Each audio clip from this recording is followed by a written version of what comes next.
Oh, can I please speak to Tracy? Yep, this is Tracy. How you doing? This is Riley Bumblefoot. Hi, how are you today? Good. How you doing? Not too bad. My allergies are a little crazy today, so if you can't hear me at all, let me know. So where are you located? I'm just outside Detroit, actually. Oh, okay, yeah, we were just over there. Yeah, actually, I was at that show. It was a really great show. Oh, nice, great, good. I'm glad you enjoyed. Let me grab my stuff here. Yeah, how has the tour been going so far for you guys? Oh, it was fantastic. We just totally bonded, and every show just got better than the last. Really, it was a good one to really work out the kinks. Yeah. I mean, the difference between that first show and gear screwing up and just getting coordinated, and by the end we're reading each other's minds and have that intuition and running on the autopilot. Fantastic, and just had a blast on the tour bus. We all got along, the band and crew, just like a bunch of good friends. And what do you feel like it kind of is about this particular lineup right now that's just working so well with all of you guys? Oh, why is it working? Well, it's been a 1.5 year relationship that on the upswing. It's the album came out, we got our first tour, and everybody completely delivered, and that's a big part of it. You know, we all, with a band, it's like a platoon. You know, every single person has to deliver or you lose. And we were a strong team, all of us. And our experience as well. You know, we've been through a lot. There's nothing that's new to us anymore when it comes to touring or making an album, any of that stuff. And I don't think we would have done this band if we didn't get along and if we didn't have the chemistry and couldn't work together. So if anything, getting on the road just enhanced everything that was positive about the relationship between us all. And kind of when you were in the studio recording this album, the fact that you guys all have kind of done your own thing on this, that you've all had that experience, did you find that helped when you were in the studio as well? The studio, we worked well. We got it done. And also just from our experiences, we understand what it's like. I mean, between me and Scott, really all of us, we dig so deep it's painful. It's like doing surgery on yourself. Mm-hmm. Just there could be hours where we're just pacing the floor in frustration, just trying to search our souls to find the right word or the right melody that perfectly explains what we're trying to say or the emotion that we're trying to convey. And all of that, you go through that together. It is not something you go through comfortable together, but you come out of it stronger together. Do you enjoy this? I mean, it's kind of, you're turning around. You've been out when you were touring Guns N' Roses. You're playing these stadiums across the country, and now you're playing this club. You're kind of turning it around a little bit and starting back. Do you enjoy being able to do that? I do. I mean, even when I was playing in Guns, I was still doing other shows where it would be either an acoustic show with Guns for a small crowd, or doing my own things and doing a lot of clinics and master classes and workshops, things like that. To me, I don't judge by the size of the crowd. You do what you do, and everybody matters. If there are only 10 people in front of you, you give those 10 people the experience of a lifetime. That's just how it is. That is what is in your blood as a musician, as a performer. It's not like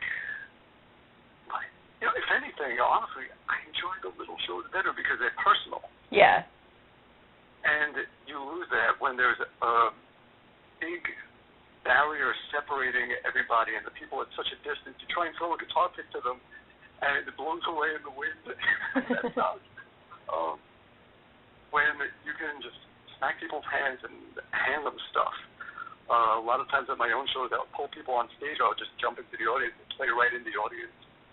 I love that connection. That's something that you can miss if you don't get enough of that. You start feeling very disconnected, sterile, robotic, and you need that. It keeps it real, and as the performer, it keeps you engaged and enjoying it as much as you would want the audience to. And I think with this particular lineup, I mean, the passion that you guys all, you talked about being in the studio and having that, but I think live that definitely translates too, just because, like you said, even it's a smaller room, you're still feeling that almost kind of energy that you would see even out in a stadium show. Oh, absolutely. You give what you give. Mm-hmm. Yeah, when you hit the stage, that light switch flicks on, and you're juiced up, and you have all the energy, the power, however many people are in front of you and more. That's just what you do. It's in your genetics. And kind of when you look at, for people that maybe haven't had a chance to really look at the music or check out the band yet, what do you kind of want them to know about this particular band? What do I want them to know? Someone that knows nothing about it. I don't know. It's tricky for me because I'm inside it. And it's hard to get that outside perspective and looking from the outside and seeing what they know, what they don't know. Well, I mean, I guess you look at, there's people that are going to know, they think of John and they think Disturbed and that type of music, or they think about Creed, or, they think with you, your type of music. So, I mean, I guess what would you think, what do you feel maybe stands out about this one, maybe? Well, I think they get what they might expect. You can hear Moyer's Disturbed roots. You can hear that modern, edgy groove that he has. Scott, you can't miss his voice. Mm-hmm. You hear, it's him. And what he does comes from him, whether he's doing it with Creed or whether he's doing it with Anarchy or his, solo work. He is always him.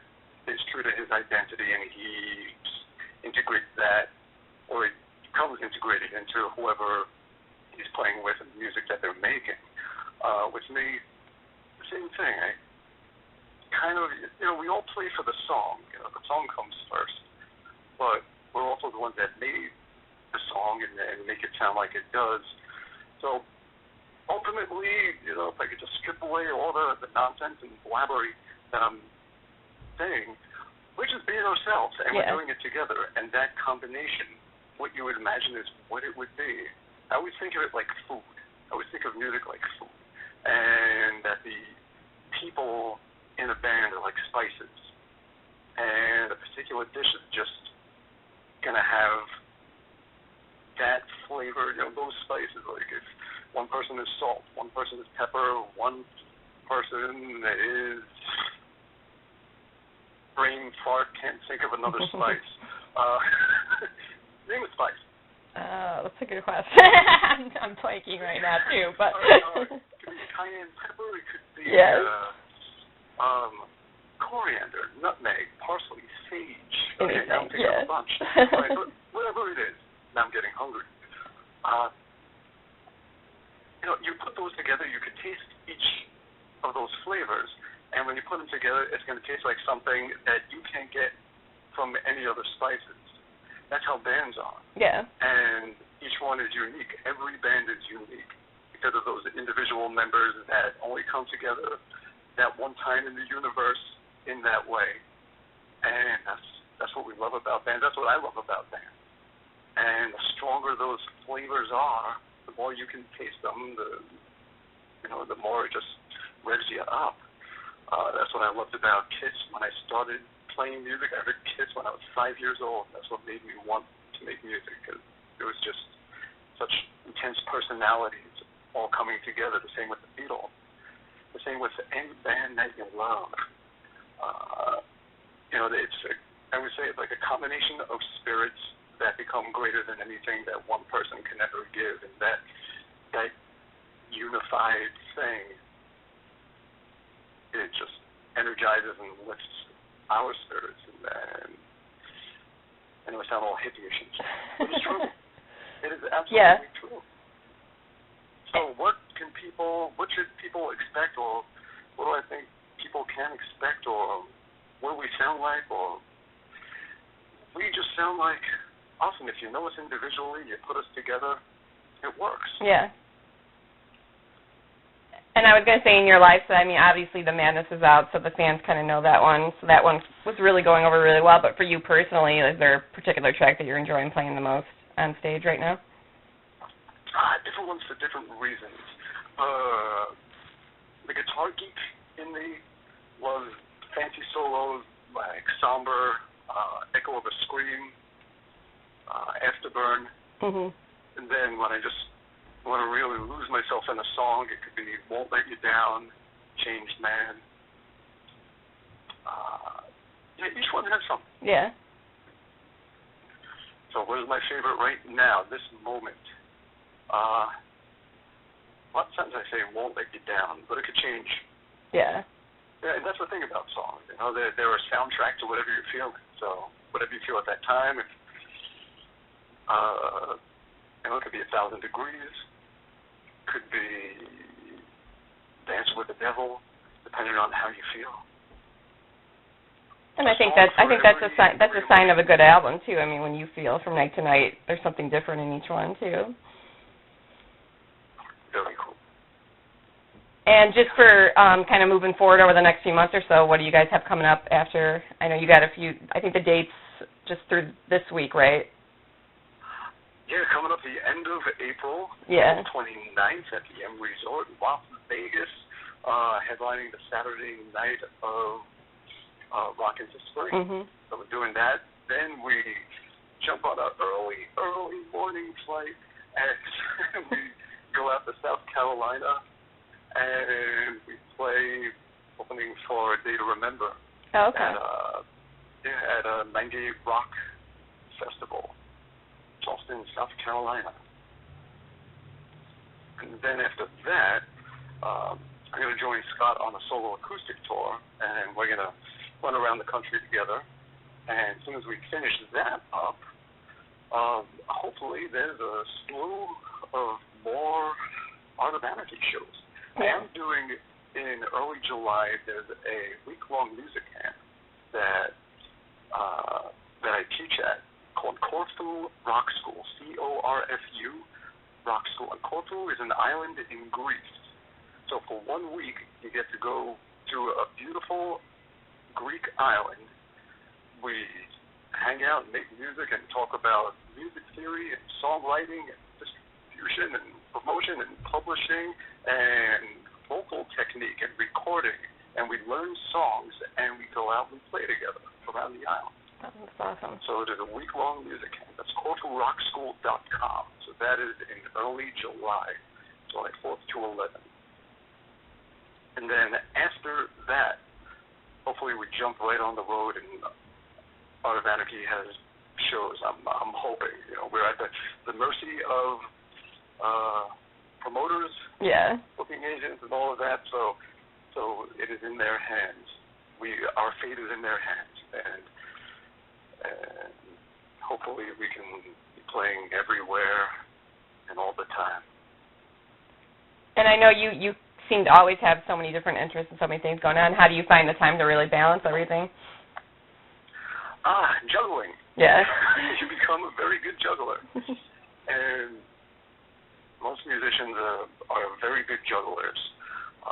Between Art of Anarchy and solo stuff and workshops and hot sauce and everything else.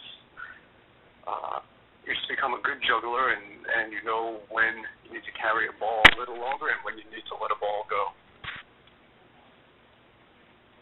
And then for, when you started out, obviously, like you were talking about seeing Kiss, and they were kind of inspired you to start out, but when you really actually started doing it yourself, was there someone in particular that kind of helped you discover the most of, like, what you could do and maybe that you learned the most from?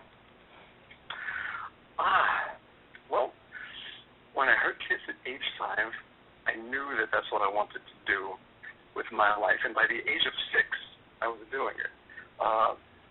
I was always a DIY kind of person, mm-hmm. so I just had a band together with an 8-year-old and a 9-year-old in the neighborhood, and we were writing songs, and we would make demos, and figured out how to make our own multi-track recordings using multiple cassette players, where we would record the music into one, our little acoustic guitars playing a foot away from the recorder, and the drums 10 feet back, the level, and then we would press play on that one and have it facing another cassette recorder, and we would put our faces next to that one and get the right level, and we would sing. And that's how we overdubbed vocals.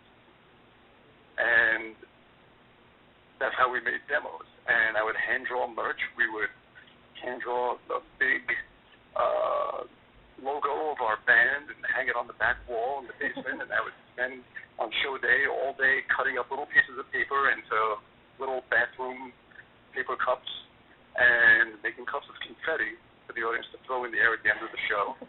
And we did everything a band would do. We didn't say, oh, I don't have this, I don't have a record label, I don't have funding, I don't have sponsors, I don't have this, I don't have that. We didn't think like that because we were kids. We knew better. So we would just look at what we had, and we would make it work. And we would figure out what we needed to do, or say we knew what we needed to do, and we would figure out how to do it. And that was a good lesson in life, learning that self-reliance, that's something bands definitely need. If you wait around for things to come to you, they will. You could be waiting a long time, and usually those things don't come until you don't need them anymore. Yeah. So self-reliance is something I learned at a very young age, how to do it all with what you have, and not to stop yourself, pity yourself, feel like a victim for what you don't have. Everyone has a lot more than they think. We have a lot more than what we don't have, and we tend to forget that sometimes. True ambition. I mean, I think a lot of people just don't follow through on their goals. Yeah, it definitely takes sacrifice and dedication and perseverance, and it is forever climbing a muddy hill while boulders are being thrown at you. And you have to be okay with that. And the little victories in between are worth it. And that's what it's about. And then finally, just saying, anything. Oh, yeah. I'm sorry to interrupt. That's for anything in life, if you want something worthwhile, it's not going to be handed to you. You have to fight for it. And if anything, the fight is what gives everything its value. Winning the fight. Do you enjoy being able to kind of take some of the younger people under your wing? Like you said, I know you're doing the camp, those kind of things. Oh, absolutely, yes. Definitely. You hear so many people with that cliche saying rock is dead, and they simply close their eyes. They're not looking. Every school of rock is full. There are bands everywhere out there doing it. And there's so many young people all over the world that are doing it, and it's fantastic that these days, through the internet and communication, that we're able to nurture these people and get in touch with them and support them and do so much more than we could in the past. There's a school in England called Bumblefoot Rock Project that takes children, sets them up in bands. They're writing, they're recording, they're performing. And all over the world you see this kind of stuff. So, I think back to when I was that age and how much it would have meant to me if I could have met any of the guys in KISS, or the Beatles, or Led Zeppelin, or Queen, or AC/DC, or Judas Priest, or The Who, endless list you can make of those names. And the fact that today they can, that's wonderful. And that's something that there should be a lot of and a lot more of. And then finally, just any words for the fans? Thank you. Thank you for your support. We couldn't do it without you. We're grateful for every face we saw at all the shows, and for all the people that have been reaching out about the album, about the shows, about everything. And it's great having that connection. And we really, I speak for the whole band, how much it means to us. So thank you, and hope to see you all, many of your faces as possible, as soon as possible.